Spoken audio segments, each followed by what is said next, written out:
শফিউল আলম প্রধান যেই ছাত্রলীগের সেক্রেটারি, সেই দল আওয়ামী লীগ তখন ক্ষমতায়, শেখ মুজিবুর রহমান প্রেসিডেন্ট, তার বিরুদ্ধে তার রক্তচক্ষুকে আড়াল করে, তার রক্তচক্ষুকে লাথি মেরে শফিউল আলম প্রধান ৬৪ জন দুর্নীতিবাজের তালিকা প্রকাশ করেছিল। এবং এই ৬৪ জন দুর্নীতিবাজের মধ্যে ১ নম্বরে ছিল শেখ ফজিলতুন্নেসা। আমার এই ছাত্রলীগের ৪৮ বছর পূর্ণ হবে। আমার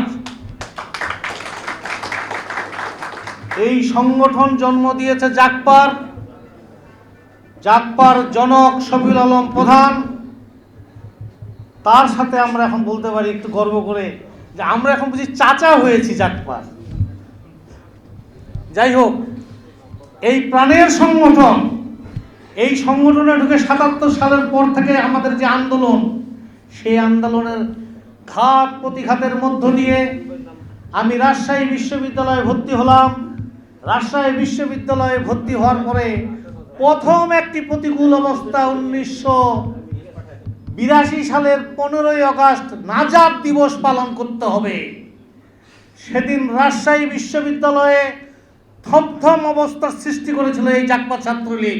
তখন নাম ছিল বাংলাদেশ ছাত্রলীগ প্রধান ভাইয়ের নাম অনুসারে। রাজশাহী বিশ্ববিদ্যালয়ে আমরা কাঁপিয়ে তুলেছিলাম।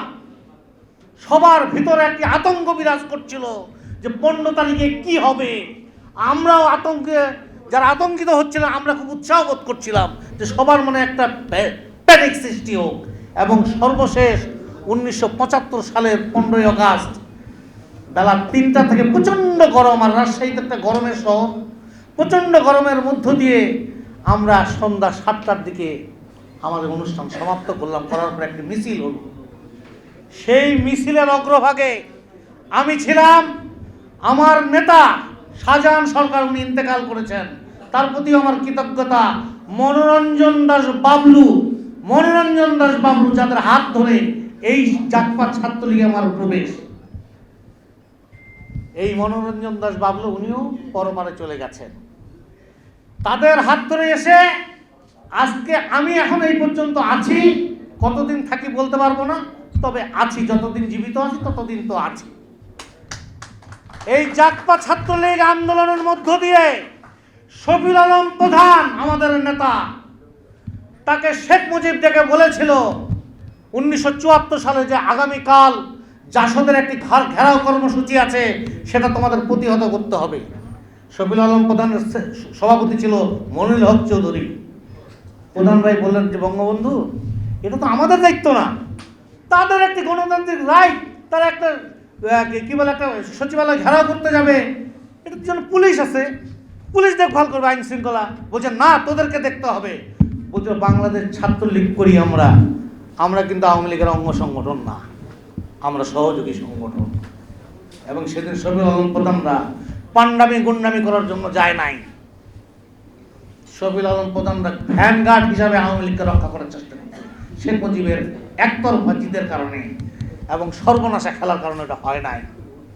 সেদিন শফিউল আলম প্রধান, এটা কল্পনা করা যায়। ছাত্র নেতা ভাইদের বলি, তোমরা শোনো, শফিউল আলম প্রধান যেই ছাত্রলীগের সেক্রেটারি, সেই দল আওয়ামী লীগ তখন ক্ষমতায়, শেখ মুজিবুর রহমান প্রেসিডেন্ট, তার বিরুদ্ধে তার রক্তচক্ষুকে আড়াল করে, তার রক্তচক্ষুকে লাথি মেরে শফিউল আলম প্রধান ৬৪ জন দুর্নীতিবাজের তালিকা প্রকাশ করেছিল। এবং এই ৬৪ জন দুর্নীতিবাজের মধ্যে ১ নম্বরে ছিল শেখ ফজিলতুন্নেসা। এই শেখ পরিবারের ৬৪ জন তালিকা প্রকাশের মধ্য দিয়ে শফিউল আলম প্রধানের রাজনীতির যে উত্থান, সেই উত্থানে ভারত আতঙ্কিত হয়ে যায়, আওয়ামী লীগ আতঙ্কিত হয়ে যায়।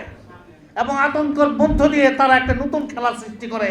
আমাদের নেতাকে ফাঁসিটা লটকাবার চেষ্টা করে, হত্যা মামলা দিয়ে দেওয়া হয় আমার নেতার বিরুদ্ধে। তারপরেও আমরা থামি নাই এবং থামবে না জাগপার ছাত্রলীগ। শেখ মুজিবুর রহমান ১৯৭৪ সালে ছাত্রলীগকে কবর দিয়ে দিল, নাম দিল জাতীয় ছাত্রলীগ। আর আওয়ামী লীগের কবর দিয়ে ওটাকে বানালো বাকশাল, বাঘ এবং শিয়ালের দল, বাঘ এবং শাল, বাঘ শাল। টিকে নাই, টিকতে পারে নাই।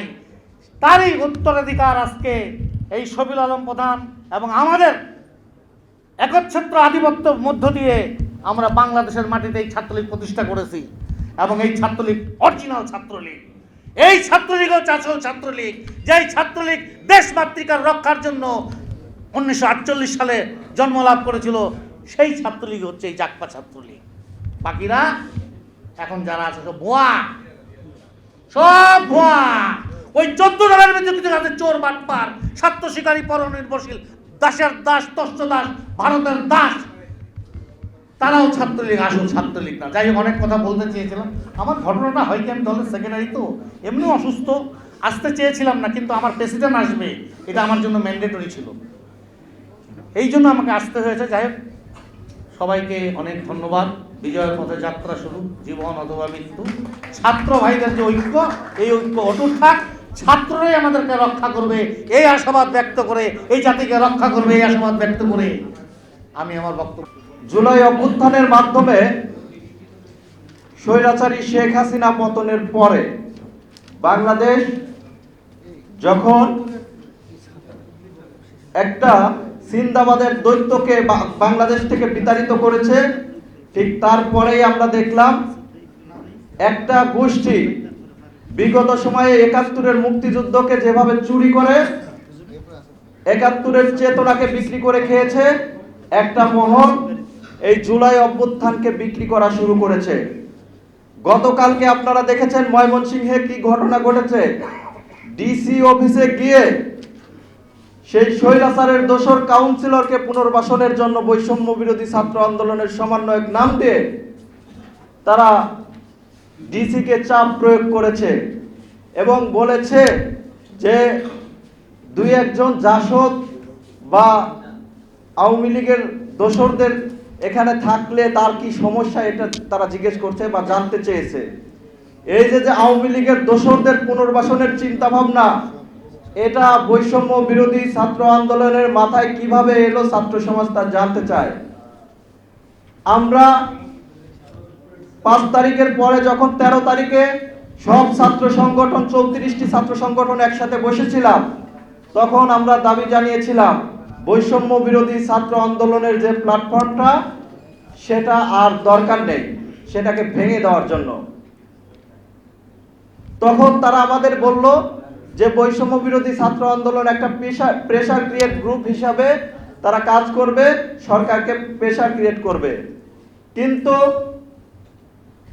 পরবর্তীতে আমরা যখন প্রস্তাব দিলাম একটা ছাত্র কাউন্সিল হোক, যেখানে ছাত্রদল, ছাত্র শিবির সহ বাংলাদেশের যত ছাত্র সংগঠন আছে সবাই একসাথে ঐক্যবদ্ধভাবে একটা কাউন্সিলের মাধ্যমে একটা নেতৃত্ব তৈরি হোক, যেটা প্রেসার ক্রিয়েট গ্রুপ হিসাবে বাংলাদেশে কার্যকর থাকবে।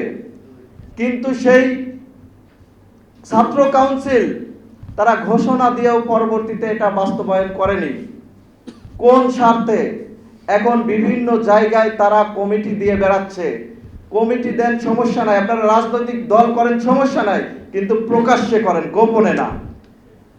আপনার হিম্মত থাকলে আপনি প্রকাশ্যে রাজনৈতিক দল করেন, এটা কোনো সমস্যা না, আমাদের এখানে কোনো আপত্তি নেই। কিন্তু একটা সার্বজনীন আন্দোলনকে যখন একটা নির্দিষ্ট গোষ্ঠীর কাছে নিয়ে যাবেন, আপনারা বলবেন যে এখন আমাদের ঘোষণাপত্র লাগবে, আমাদের স্বীকৃতি লাগবে। আমরা জাগপা ছাত্রলীগ এখানে আছে, এছাড়াও আরো অনেক সংগঠন আছে যারা রাজপথে সক্রিয় ছিল, এদের কি অবদান নেই? এদের কি ঘোষণাপত্রে বা তাদের কি স্বীকৃতির দরকার নেই? শুধু আপনারা সীমিত কিছু লোককে এখানে তাদেরকে আর কি স্বীকৃতি দেবেন, সেটা দেশের মানুষ তো মেনে নেবে না। কারণ এটা সার্বজনীন আন্দোলন ছিল, বাংলাদেশের প্রতিটি ছাত্র জনতার আন্দোলন ছিল। সেই আন্দোলনকে, মুক্তিযুদ্ধকে যেমন আওয়ামী লীগ নিজের বাপদাদার পৈতৃক সম্পত্তি বানিয়েছে, আপনারা সেই রকম নিজের বাপদাদার পৈতৃক সম্পত্তি বানাতে চাচ্ছেন, যেটা বাংলাদেশের ছাত্র জনতা মেনে নেবে না। ডাকসু সহ সকল ছাত্র সংগঠন, সকল ছাত্র সংসদ নির্বাচন বাংলাদেশে অতি দ্রুত কার্যকর করতে হবে। আর তা যদি না করতে পারেন তাহলে আপনাদের দরকার নেই। বর্তমান অন্তর্বর্তীকালীন সরকারকে বলবো, এই যেভাবে ইসকন বাংলাদেশকে অস্থিতিশীল করার ষড়যন্ত্র করছে, আপনারা দেখতে পাচ্ছেন 236 কোটি টাকা ইসকনের 202টি অ্যাকাউন্ট থেকে পাওয়া গেছে এবং 223 কোটি টাকা এখানে ইসকনের অলরেডি উত্তোলন করা হয়েছে। বাংলাদেশ সরকারের কি এটা এই ব্যাপারে কোনো তদন্ত করা উচিত না? আমাদের ভাই আলিফকে কিভাবে হত্যা করা হয়েছে তারপরেও তারা ষড়যন্ত্র করছে। বিদেশি এই র এবং ভারত এইভাবে টাকা দিয়ে বাংলাদেশকে অস্থিতিশীল করার চেষ্টা করছে। এই ব্যাপারে প্রত্যেকটা ছাত্র সংগঠনকে ঐক্যবদ্ধ হতে হবে। অত্যন্ত দুঃখের সাথে বলতে হচ্ছে, বাংলাদেশের ছাত্র সংগঠনগুলোর মধ্যে যেখানে অত্যন্ত ঐক্য দরকার, সেই ঐক্য না হয়ে ছাত্রদল ছাত্র শিবির পরস্পরের বিরুদ্ধে কথা বলছে। রিজভী সাহেব বলছে মুক্তিযুদ্ধের চেতনা নিয়ে আসছে, তারপরে তার মানে জামাত ইসলামের নেতারা বিএনপির বিরুদ্ধে কথা বলছে। এই যে আমাদের মধ্যে ঐক্য, সেই ঐক্যের বিনিষ্টের পেছনে কারা সেটা দেখতে হবে। কারণ যে মোল্লা কলেজ সরওয়ার্দী কলেজ একসাথে ঐক্যবদ্ধভাবে তারা কাঁধে কাঁধ মিলিয়ে তারা স্বৈরাচারের বিরুদ্ধে লড়াই করেছিল, কিন্তু পরবর্তীতে আমরা দেখলাম তাদের পরস্পরের বিরুদ্ধে কিভাবে মারামারি লেগে গেল। এই যে ঐক্যের বিনিষ্ট হওয়া, এটাই বাংলাদেশকে ধ্বংসের পথে নিয়ে যেতে পারে। এই জন্য অন্তর্বর্তীকালীন সরকারকে অবশ্যই এই ব্যাপারে তাদের পদক্ষেপ নিতে হবে এবং একটা জাতীয় কাউন্সিলের মাধ্যমে বাংলাদেশের প্রত্যেকটা ছাত্র সংগঠনকে এক প্ল্যাটফর্মে আনতে হবে। এই দাবি জানিয়ে আমি আমার সংক্ষিপ্ত বক্তব্য শেষ করছি। ভালো থাকবেন সবাই। আসসালামু আলাইকুম।